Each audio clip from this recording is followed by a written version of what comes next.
Welcome back to the second in the series of tips for stranded deep. This time we're going to be talking about using your raft, and I'm going to give you 5 tips about that. And I imagine that by now you've built your raft and started using it. So this is what mine looks like at the moment. Here's tip 1.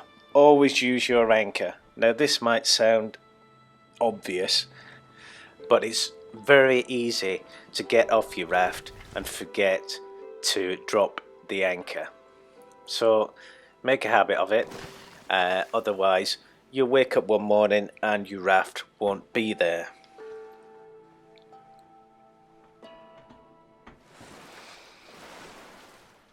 Tip 2. Don't forget to lower the sail. Now this is another obvious one, but if like me you'll be playing with a beer or a glass of wine by the side of you, it's easy enough to drag your raft out into the water and then this happens. And if you don't grab the rudder quickly and you end up in the water, it just sets off without you.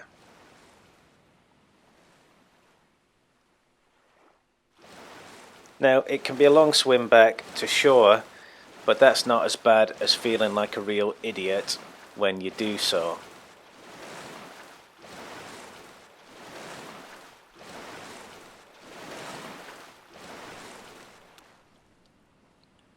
Better get building another raft. Tip 3. Place the sail near the rudder.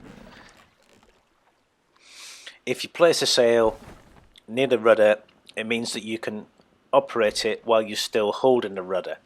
That means you're not walking around on the deck, falling in the water and losing your raft.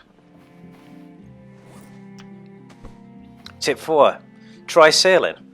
Now, you can in this game you can either build a motor like this. You can find the bits by looking in shipwrecks.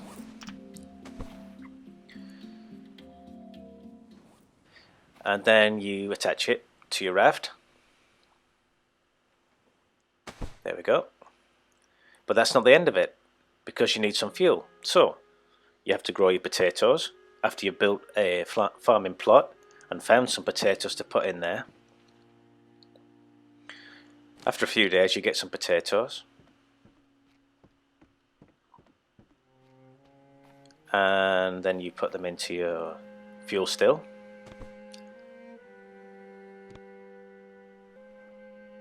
And you boil them up.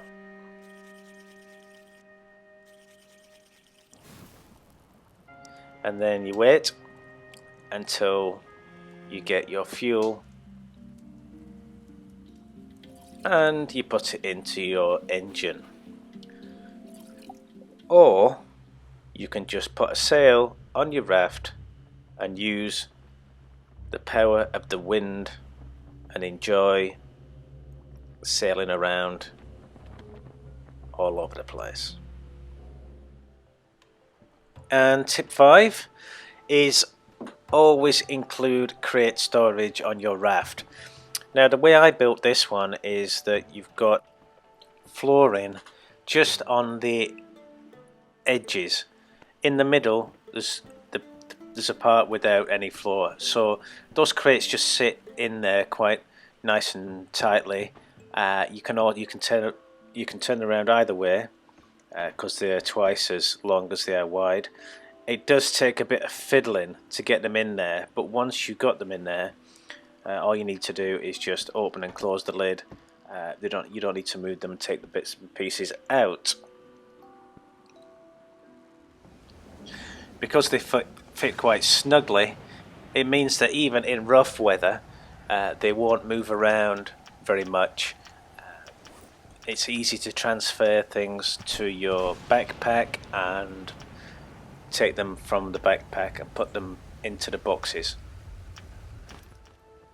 And in a storm you'll see them moving around a little bit, like shaking about, but they won't ever tip off into the sea, you won't lose them.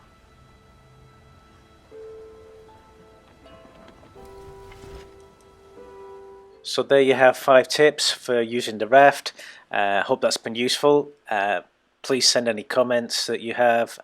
Look forward to hearing from you, and see you next time.